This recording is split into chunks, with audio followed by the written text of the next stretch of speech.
Sa Antarctica, isang grupo ng mga siyentipiko ang nag-drill ng yelo upang makakuha ng mga pangunahing sample. Habang bumababa ang drill, nagsimulang mag-crack ang yelo sa ilalim ng kanilang kampo at hindi nagtagal ay nagsimulang lumubog ang drill. Halos mahulog din si Jason sa butas, ngunit nahawakan siya nina Jack at Frank sa tamang oras. Pagkatapos ay tumalon si Jack sa ibabaw ng crack upang makuha ang mga sample. At nang tumalon siya pabalik, ang yelo ay nabasag sa ilalim ng kanyang mga paa at siya ay nahulog. Sa kabutihang palad, gumamit siya ng palakol upang kumapit at ibinalik siya ng kanyang mga kaibigan upang panoorin kung paano nabasag ang buong istante ng yelo. Makalipas ang ilang sandali, dumalo si Jack sa UN Conference on Global Warming sa New Delhi para sabihin sa lahat ng pinuno ng mundo na ang Earth ay dadaan sa isang bagong panahon ng yelo na magpapalamig sa lahat ng bagay sa planeta. Nang tanungin ng mga politiko kung gaano katagal ang natitira, ipinaliwanag ni Jack na maaaring tumagal ito ng ilang siglo, ngunit kung hindi sila titigil sa paggamit ng fossil fuel sa lalong madaling panahon, haharapin ng kanilang mga apo ang mga kahihinatnan. Sa kasamaang palad, itinuturo ng mga politiko na ito ay gagamit ng maraming pera at tinawag ang pagsasalita ni Jack na pag-aangkin ng sensasyon. Sa labas ng gusali, ang mga tao ay nagpoprotesta laban sa pagbabago ng klima, at ang isang reporter ay nagkomento sa Snow na hindi kailanman nangyari sa lugar na ito at nagpapadala sa lungsod sa kaguluhan. Pagkatapos ng conference, nakilala ni Jack si Terry na nagtatrabaho para sa National Oceanic and Atmospheric Administration. Sumasang-ayon si Terry sa mga punto ni Jack at sabay silang umalis upang magbahagi ng mga teorya. Pagkalipas ng ilang araw sa istasyon ng pagsubaybay ni Terry sa Scotland, napansin ng isang empleyado na ang isang buoy ay nagpapakita ng napakalaking pagbaba ng temperatura, ngunit iniisip lang ng kanyang katrabaho na isang malakas na alon ang tumama dito. Pagbalik ni Terry, hindi nila ito sinabi sa kanya. Sa Japan, tila isang normal na araw ng tagulan nang biglang bumagsak ang malalaking bato ng yelo mula sa langit na sumisira sa mga sasakyan at gusali at pumatay pa ng ilang tao. Sa USA, ang mga ulat tungkol sa bagyong Nolani ay ikinagulat ng mga eksperto sa panahon. Ito ang pinakamalakas na bagyong naitala at kumikitil ng daan-daang tao. Sa internasyonal na istasyon ng kalawakan, ang mga astronaut ay nabigla nang mapansin ang hindi pangkaraniwang malalaking bagyo na nabubuo sa kalangitan ng Earth. Samantala, ang anak ni Jack na si Sam ay nakasakay ng eroplano patungong New York kasama ang kaibigan niyang si Brian at ang crush niyang si Laura. Takot si Sam na sumakay ng eroplano at lalo lang siyang kinabahan nang pumasok na ang eroplano sa napakalaking bagyo, na naging dahilan ng pagyanig nito. Biglang inanunsyo ng piloto na dadaan sila sa ilang kaguluhan, kaya't lahat ay nag-seatbelt at kumapit ng mahigpit habang lumalala ang pagyanig at nagsisimulang mahulog ang mga bag sa buong koridor. Mabuti na lang at hindi ito nagtagal at napagtanto ni Sam na hawak niya ang kamay ni Laura kaya kailangan niyang bumitaw. Nang makarating sila sa New York, nagulat sila nang makita ang isang malaking grupo ng mga ibon na lumilipad sa kanluran na parang may tinatakasan sila. Ang mga hayop sa mga bukid at zoo ay kakaiba din ng pag-uugali na parang natatakot. Si Sam at ang kanyang mga kaibigan ay pumunta sa kompetisyon at gumawa ng mahusay, ngunit hindi maiwasan ni Sam na mapansin ang isang lalaki mula sa ibang paaralan na tinatawag na JD ang patuloy na nanliligaw kay Laura. Sa ibang pagkakataon sa istasyon ng pagsubaybay, sa wakas ay napansin ni Terry ang buoy na nagrerehistro ng pagbaba sa temperatura ng karagatan. Sinabi sa kanya ng empleyado kung ano ang nakita niya noong isang araw, ngunit sa lalong madaling panahon natuklasan nilang maraming buoy ang nagpapadala ng parehong ulat, ibig sabihin, hindi ito isang malfunction. Nagpasya si Terry na tawagan si Jack at sabihin sa kanya na ang kanyang teorya ay nagaganap ng napakabilis, na hindi pa nangyari mula noong huling panahon ng yelo 10,000 taon na ang nakalilipas. Ang tanging modelo ng forecast na may kakayahang magplano ng senaryo na ito ay kay Jack. Habang ipinapaalam ng mga newscast na lumalala ang bagyong Nolani at isinara ng Coast Guard ang mga beach, isang technician sa isang weather monitoring center sa California ang nagiging abala sa kanyang kasintahan sa halip na magtrabaho. Bigla siyang nakarinig ng ingay at natakot, ngunit ito pala ang janitor. Sa sandaling iyon ang telepono ay nagring at ang technician ay nakatanggap ng isang distress na tawag mula sa isang reporter sa LA na nagbubunyag na umuulan ng yelo na kasing laki ng mga bola ng golf. Sinuri ng technician ang TV at nalaman na may buhawi na nagsisimula sa LA, kaya tinawagan niya ang kanyang amo para balaan siya. Ang lalaki ay lumabas at natuklasan na ang buhawi ay mas malaki kaysa sa karaniwan. Bumalik kay Jack, siya at ang kanyang mga kasamahan sa trabaho ay nanonood ng mga ulat ng mga helicopter ng balita na kinukunan kung paano mabilis na nabubuo ang ilang buhawi sa paligid ng LA at sinisira ang lahat sa kanilang dinadaanan. Ang mga tao ay natataranta at nagsisikap na makalayo, ngunit maging ang malalaking sasakyan ay tinatangay ng malakas na hangin at hindi nagtagal ay nagsimulang gumuho din ang mga gusali. Natamaan din ang Weather Monitoring Center at halos hindi na makatayo sa mga guho pagkatapos. Di nagtagal, iniutos ng Pangulo ang pagsuspinde sa lahat ng trapiko sa himpapawid, ngunit 2 eroplano ang hindi nakabalik sa oras at bumagsak sa Midwest. Ang isang emergency na pagpupulong ay isinasagawa sa Office of Global Change sa Washington, D.C. at nagbabahagi sila ng mga ulat ng kakaiba at marahas na panahon mula sa buong mundo. Salamat sa kumpirmasyon ni Terry, maipapaliwanag ni Jack na ito ay nangyayari dahil sa North Atlantic Currents na apektado ng polar ice na natutunaw dahil sa global warming. Binanggit din niya na kakasimula pa lang nito at lalala lang ito sa lalong madaling panahon. Gayunpaman, ang pagbabago ng klima ay isang teorya pa rin, kaya binigyan siya ng amo ni Jack ng 48 oras upang makahanap ng patunay na ipapadala sa gobyerno. Sa tulong ni Frank, Jason, at meteorologist ng NASA na si Janet, nagsimulang magtrabaho ng husto si Jack sa pagsulat ng magandang ulat hanggang sa puntong hindi siya natutulog sa loob ng 24 na oras. Nang sa wakas ay nagpahinga na siya, nagawa ng kanyang team na tapusin ang ilang kalkulasyon at natuklasan nilang may 6 hanggang 8 linggo na lang bago tumama ang bagong panahon ng yelo sa Earth. Kinabukasan, si Jack ay nakatanggap ng tawag mula kay Sam, na nagpapaliwanag na siya ay na-stuck sa New York dahil sa walang tigil na ulan na bumabaha sa lungsod at nagdulot ng maraming pagsasara karamihan sa lugar. Pagkatapos niyang ibaba ang tawag, nalaman niyang inaalok ni JD ang kanyang grupo na manatili sa kanyang magarbong apartment. Habang ang masamang panahon ay hindi pa umaabot sa DC, ang mga tao ay nagpapanik na at sinugod ang mga supermarket. Nakipagpulong si Jack sa vice-presidente at sinabihan siyang kritikal ang sitwasyon kaya dapat na silang magsimulang lumikas, ngunit hindi siya pinapansin ng vice-presidente. Samantala, sa Hilagang Europa, umuulan ng nyebe sa napakabilis na bilis nitong huling 24 na oras nang walang tanda ng paghinto.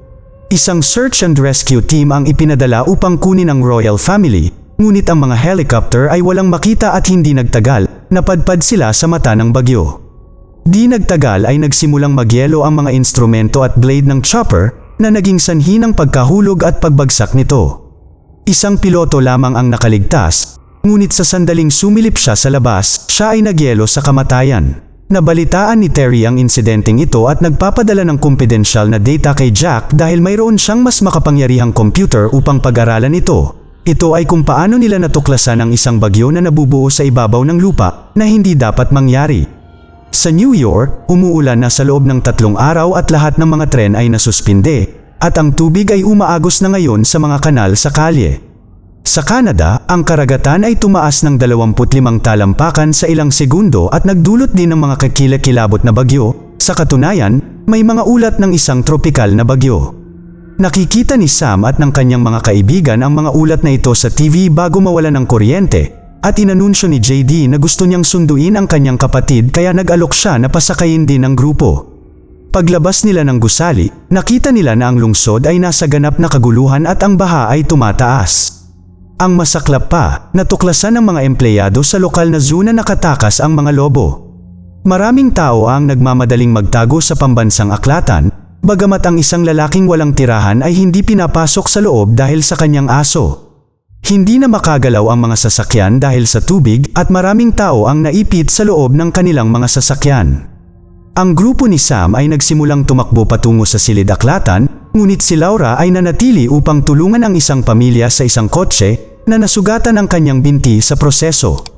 Biglang lumitaw ang isang malaking tsunami ng biglaan at tumama sa Statue of Liberty bago dahan-daang nilamon ang lungsod na ikinamatay ng libu-libong tao. Tumakbo si Sam pabalik sa kalye upang kunin si Laura at dalhin siya sa silid-aklatan bago pa matabunan ng alon ang lugar at makapasok din sa unang palapag ng aklatan. Makalipas ang ilang sandali, natapos ni Jack ang kanyang mga kalkulasyon at tinawagan si Terry upang ipaalam sa kanya na ang hangin ay masyadong mabilis na bumababa, na lumilikha ng mga bagyo sa Canada, Scotland, at Siberia na lumalaki at malapit nang makarating sa ibang mga lugar. Mali ang kanilang pagtatansya sa 6 na linggo, aabutin lamang ng 48 oras para magsimula ang bagong panahon ng yelo. Wala silang magagawa para pigilan ito, kailangan lang nilang subukan iligtas ang mga buhay ng tao. Sa sandaling iyon ay nakatanggap si Jack ng alerto sa kung ano ang nangyayari sa New York at nagmamadaling makipagkita sa kanyang asawang si Lucy. Sa New York, lahat ng nakaligtas kabilang ang aso ay nagsisikap na maging komportable sa silid-aklatan. Walang sino man ang may signal sa kanilang mga telepono, kaya naghanap si Sam ng isang payphone. Siya ay bumababa sa isang baha na palapag upang hanapin ito at agad na tinawagan ang kanyang mga magulang upang sabihin sa kanila na ayos lang siya. Ipinaalam sa kanya ni Jack kung ano ang nangyayari, na hinihiling sa kanyang anak na manatili sa loob dahil lalala ang bagyo, at lahat ng nasa labas ay magyeyelo hanggang mamatay. Ang tubig sa palapag na ito ay tumataas bawat segundo at ang baha ay umabot na sa kisame, na tinapos ang tawag. Sa isang segundo ay naisip ni Laura na nalunod na si Sam, ngunit sa kabutihang palad, nagawa niyang lumangoy palabas. Pagkatapos ay naghanap si Laura ng tuyong damit para kay Sam at niyakap ito para ibahagi ang init ng katawan nito. Makalipas ang ilang sandali, ang lahat ay nagsimulang makarinig ng kakaibang ingay at nang tumingin sila sa labas, laking gulat nila nang makita ang isang cargo ship na naglalayag sa mga binabahang lansangan na dumurog sa mga sasakyan sa ilalim nito. Samantala, nagpasya si Jack na pupunta siya sa New York upang iligtas ang kanyang anak anuman ang mangyari. Alam ng kanyang amo na hindi niya siya mapipigilan, ngunit una, hiniling niya sa kanya na subukang muli sa gobyerno dahil sa pagkakataong ito ay may pagpupulong sila mismo ng Pangulo. Sa panahon ng pulong, gumawa si Jack ng isang kahangahangang pagtatanghal at nagmumungkahi na ang mga tao sa Hilaga ay dapat pumunta sa timog hanggat maaari, marahil kahit na sa Mexico. Muling hindi sinasang-ayunan ng Vice-Presidente ang lahat ng sinabi ni Jack, ngunit sa pagkakataong ito ay mabilis siyang pinagalitan ng pangkat ng Pangulo dahil sa hindi niya ito binigyang pansin kung kailan dapat niya itong pinansin. Upang gawing mas madali ang plano, sumulat si Jack ng isang linya sa mapa ng USA ng lahat ng mga tao na maaari pa ring ilikas at ipinaliwanag na nakalulungkot na huli na para sa mga nasa malayo dahil ang sinumang papasok sa lugar na iyon ay magyeyelo. Pagkaalis ni Jack, sinubukan muli ng Vice-Presidente na magprotesta laban sa paglikas, ngunit hindi siya pinansin ng Pangulo at inaprubahan ang plano ni Jack. Bumalik sa istasyon ni Terry, nawalan ng kuryente ang gusali at nagpasya ang koponan na uminom dahil hindi nila iniisip na maliligtas sila. Sa New York, nawalan din ng kuryente ang library. Napansin ng lalaking walang tirahan na nagyelo ang baha at ginagamit ng mga tao ang pagkakataong maglakad sa yelo upang magtungo sa timog, kaya ang mga nakaligtas sa silid-aklatan ay nagsimulang maghanda para gawin din yon. Sinubukan ni Sam na pigilan sila sa pamamagitan ng pagpapaalam sa kanila ng mga sinabi ni Jack, ngunit hindi siya pinansin ng karamihan at umalis pa rin sila. Maliit na grupo lang ang nananatili, at dahil mabilis na bumababa ang temperatura, wala silang ibang pagpipilian kundi magsimulang magsunog ng mga libro para uminit ang lugar. Sinisira din nila ang mga vending machine para makakuha ng akses sa ilang pagkain at gamitin ang mga carpet bilang kumot. Sa labas ng lungsod, ang mga tao ay nagdurusa sa lamig at nanghihinayang sa pag-alis ng silid-aklatan, ang ilan sa kanila ay nagsisimula na ring mamatay. Pansamantala, isinara ng Mexico ang mga hangganan nito dahil hindi na nito kayang pangasiwaan ang mga Amerikanong refugee. Ang lahat ng mga kalsada ay naipit sa isang masikip na trapiko, kaya ang mga tao ay nagsimulang tumawid sa ilog upang maabot ang Mexico bilang mga ilegal na imigrante. Pagkalipas ng ilang oras, muling nagsimulang gumalaw ang trapiko dahil naabot na ng Presidente ng Amerika ang isang kasunduan, patatawarin niya ang lahat ng utang sa Latin America kapalit ng pagbubukas ng mga hangganan. Sa isang ospital sa DC, nagbabasa si Lucy sa isa sa kanyang mga pasyente nang makatanggap siya ng masamang balita. Nagpapanik ang mga tao at tumakas, kaya wala ng mga ambulansya. Sinabi ng isang katrabaho na mayroong isang pulis na may snowplow na makakatulong, ngunit ang pasyente ay hindi maaaring ilipat sa anumang bagay maliban sa isang ambulansya. Sinabihan ni Lucy ang kanyang katrabaho na umalis habang kasama niya ang bata upang maghintay ng tamang tulong. Bumalik kay Jack, nagulat siya nang sumama sa kanya sina Frank at Jason para iligtas si Sam. Gamit ang mga kagamitang pang-agham na ginawa para sa Antarctica, tumawid sila sa mga nagyayelo na lupain sa kanilang truck, ngunit kalaunan ay tumama ang sasakyan sa isang hadlang sa kalsada. Ngayon wala na silang choice kundi magpatuloy sa paglalakad gamit ang snowshoes at manatiling konektado sa isang lubid. Nagagawa nilang maglakad ng tuloy-tuloy sa loob ng ilang oras, ngunit hindi nila alam kung ano ang kanilang inaapakan dahil sa nyebe, at sa isang punto ay naglalakad sila sa tuktok ng isang gusali. Nabasag ang salamin at agad na bumagsak si Frank, hila-hila ang iba kasama niya. Nagawa ni Jack na pigilan muli ang pagkahulog gamit ang kanyang palakol, ngunit ang salamin sa ilalim niya ay nagsisimula na ring mabasag. Pinutol muna ni Frank ang dulo ng lubid para mabawasan ang bigat para hindi mabasag ang salamin, ngunit hindi ito sapat, kaya pinutol din ni Frank ang kanyang lubid. Ang kanyang mga kaibigan ay sumisigaw para sa kanya habang si Frank ay nahulog sa kanyang kamatayan. Pagkatapos, nagtayo ng tent sina Jack at Jason para magpalipas ng gabi. Sa ospital, sa wakas ay dumating ang isang ambulansya upang kunin si Lucy at ang pasyente.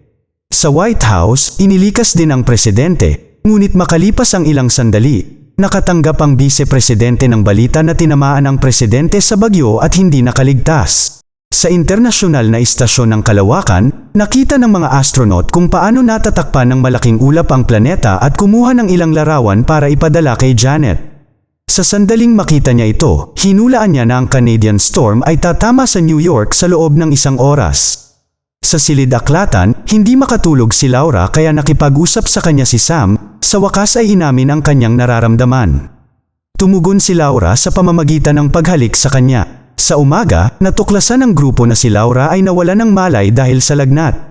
Hinahanap nila ang mga sintomas sa isang libro ng gamot at sinusuri ang kanyang binti. Napagtanto na ang hiwa mula noong isang araw ay nagbigay sa kanya ng infection.